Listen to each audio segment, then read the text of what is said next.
Bonjour à tous, c'est Adrien, réparateur informatique, et aujourd'hui je fais une vidéo afin de vous donner une astuce qui va vous servir à renforcer les câbles des iPhones de chez Apple. Car comme vous le savez probablement, les câbles Apple ont un gros problème, c'est que leur gaine se détériore avec le temps et finit par s'éplucher. Et une fois que le câble perd sa gaine, en fait on a une fragilisation, et bien souvent ce qui se passe c'est que le câble casse aux extrémités, et donc le câble est foutu. Je ne sais pas si vous avez vu, mais j'ai fait d'autres séries de vidéos qui avaient pour but de vous montrer comment renforcer les chargeurs de chez Apple, les chargeurs pour MacBook, où on allait passer de la gaine thermo-rétractable par-dessus ces câbles. Mais ici le problème avec le câble Lightning, c'est qu'en fait on a un connecteur de ce côté et on va devoir passer la gaine par ce connecteur. Et en fait le connecteur il a une largeur assez importante et donc on doit utiliser une gaine qui a un diamètre de 9 mm à l'entrée et qui une fois qu'il est rétreint ne fait plus que 3 mm environ. Mais le problème c'est que plus le ratio entre le diamètre d'entrée et le diamètre une fois après avoir été chauffé est important, plus la gaine à la sortie est épaisse. Donc là vous voyez j'ai utilisé ce type de gaine mais c'est un peu trop épais, c'est pas très souple pour pouvoir l'utiliser sur tout le câble. Ça peut s'utiliser sur tout le câble, je l'ai déjà fait. Voilà, on a ici un câble Lightning sur lequel j'ai passé de la gaine thermo dans toute sa longueur. Et vous voyez qu'il est pas très souple. Il n'est pas très souple et en plus il n'est pas très esthétique, c'est pas un très beau câble. Et là également on a un petit gap qui s'est créé parce qu'en fait la gaine a vraiment un manque de souplesse. Mais j'ai trouvé une nouvelle technique, enfin on m'a donné une nouvelle technique pour renforcer ces câbles Lightning. Et en fait ça va être celle d'utiliser de la gaine tressée. Donc d'abord on utilise de la gaine thermo, là on utilise de la gaine tressée. Et en fait c'est une gaine qui est composée de fils de nylon, enchevêtrés les uns avec les autres. Et elle a la particularité de pouvoir s'élargir. Vous voyez ici, on peut élargir cette gaine et donc faire passer le câble à travers. Et on a un résultat qui sera assez propre, assez professionnel. Et donc on va pouvoir sauver ce câble de chez Apple qui, vous voyez, a sa gaine qui commence à s'éplucher. Donc on va voir tout ça tout de suite. D'abord on va retirer entièrement cette gaine, ensuite on va passer la nouvelle et ensuite on fera des petits renforts de gaine thermo aux extrémités. Voilà le résultat. Bon, le résultat n'est pas très beau, je trouve. Je suis un peu déçu. Donc voilà, là je vais faire un second essai avec encore un câble Lightning. Cette fois-ci, la gaine n'est pas encore enlevée. Elle est dégradée, on sent qu'elle s'est bien dégradée, mais elle n'a pas encore été arrachée. Elle ne présente pas encore de défauts importants. Et sur cette gaine on va l'enlever. Cette gaine blanche, on va l'enlever parce qu'elle se dégrade avec le temps. Et on va la remplacer par cette gaine violette. Elle fait 2 mm au repos, on peut dire, au moment où le diamètre est le plus petit. Et elle peut aller jusqu'à 6 mm. Là, non, elle fait 6 mm environ. Quand on appuie dessus. Donc, ça va nous permettre de la passer autour de ce câble. Donc, on va commencer par enlever la gaine d'origine. Donc ça, on le met de côté. Donc pour vous procurer cette gaine, je vais mettre un lien dans la description de la vidéo. Également, on est sur une gaine qui fait là 1 mètre de long. Parce que ce câble fait 1 mètre de long, donc on va utiliser de la gaine d'1 mètre de long. Donc on va enlever la gaine d'origine.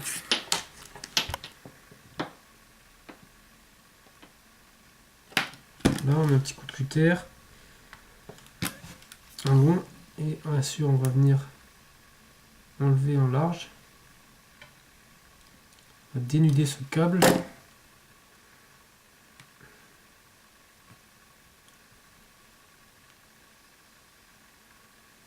Voilà. Une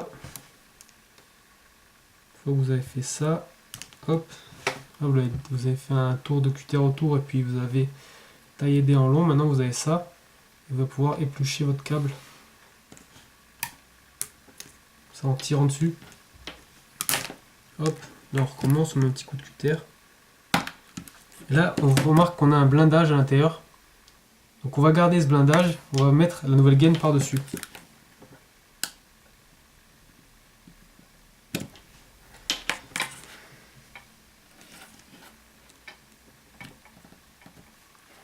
Donc quand vous mettez des petits coups de cutter à la gaine, bien sûr n'allez pas trop fort, sinon vous allez couper le blindage qui est dessous. On reste en surface, on n'appuie pas comme des dingues. Voilà, on est au bout. Là, je vais tirer dans l'autre sens.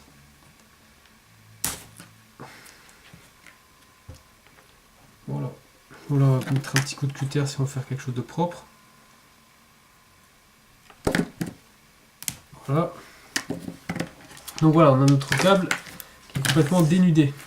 On va pouvoir passer le câble à travers cette gaine. Donc là, vous venez au bout, vous faites passer votre connecteur plus ou moins facilement. Voilà. Là, contrairement à tout à l'heure, ça ne s'est pas effiloché parce qu'en fait, elle avait été coupée correctement cette gaine avec un ciseau chaud ou un couteau chaud. Donc c'est beaucoup mieux. Et donc là, même là, on fait avancer.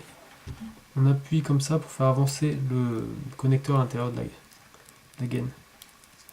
Donc là, ça va demander un peu de temps, un peu de minutie, un peu de patience. C'est pas facile. Donc là, contrairement à tout à l'heure, j'ai mon blindage qui reste en place. Tout à l'heure, le blindage s'était cassé à l'extrémité, et donc quand je faisais ça, il suivait, il venait de se tasser. Voilà, on est beaucoup mieux que tout à l'heure. Tout à l'heure, c'était pas très beau. D'ailleurs, j'avais un peu honte de ce que je faisais d'ailleurs. Comme quoi, quand vous faites une erreur sur la première fois, il faut persévérer, voir où on a fait l'erreur et continuer. Et là, j'ai pris un meilleur coup de main. Voilà, j'arrive au bout. On va pouvoir sortir le connecteur. Voilà. On sort, on va le mettre à ras. Voilà, ici, très bien. On lisse tout maintenant. On va tout lisser. Et de l'autre côté, voilà, on est bien. Des deux côtés, contrairement à tout à l'heure, on est bien. Exactement la bonne longueur. Donc il vous faut un câble d'1 mètre. Une gaine d'1 mètre, pardon. Voilà, si vous avez une gaine d'1 mètre, pile 1 mètre, c'est ce qu'il vous faut. Vous voyez, des deux côtés, on est bien. Donc on prend notre gaine thermo. Là, on coupe des petits bouts beaucoup moins longs. Voilà, on est sur 3 cm environ. Et on vient passer la gaine par le connecteur Lightning. Attention que toutes les fibres passent bien dedans. Voilà, c'est le cas. Et là, on va venir chauffer cette gaine en faisant attention de ne pas chauffer, de ne pas toucher la gaine tressée avec le décapeur thermique. Là, il faut bien se concentrer sur la partie noire. Parce que la gaine tressée est beaucoup plus sensible à la chaleur et ça la ferait fondre. Attention. Également, faut faire attention au port USB. Là, c'est en plastique blanc. Il a tendance à fondre également. Il ne faut passer vite.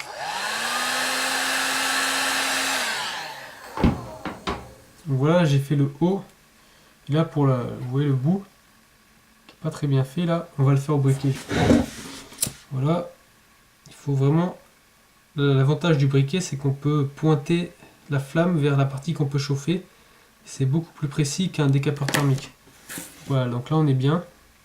On coupe à nouveau un bout de gaine. Et là, on va être à plus à 4 cm, je pense. 3 cm et demi, 3 ou 4, voilà, plutôt 4. C'est pas mal. Là, on peut encore une fois lisser le câble. Bien, voilà, que ça vient de se mettre en butée. Et là, on va pas descendre jusqu'en bas, on va laisser une partie noire sur le connecteur. Voilà, vous laissez un peu de gaine sur le connecteur. Pas trop, faut qu'il y ait quand même une partie blanche. Tout simplement car si vous avez une coque, si vous venez mettre la gaine thermo à ras ici, ça risque peut-être d'empêcher le connecteur de se brancher.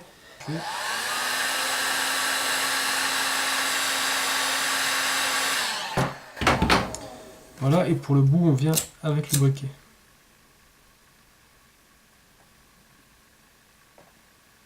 On passe rapidement. Quand vous avez des parties comme ça en plastique, il faut toujours passer rapidement, il ne faut pas rester trop longtemps avec le décapeur thermique ou avec le briquet. Donc voilà, on est pas mal, je trouve. Voilà, un beau petit renfort. Voilà, donc c'est le premier que j'ai réussi. Le rouge qui était le premier que j'ai fait, encore une fois, je vais répéter les erreurs.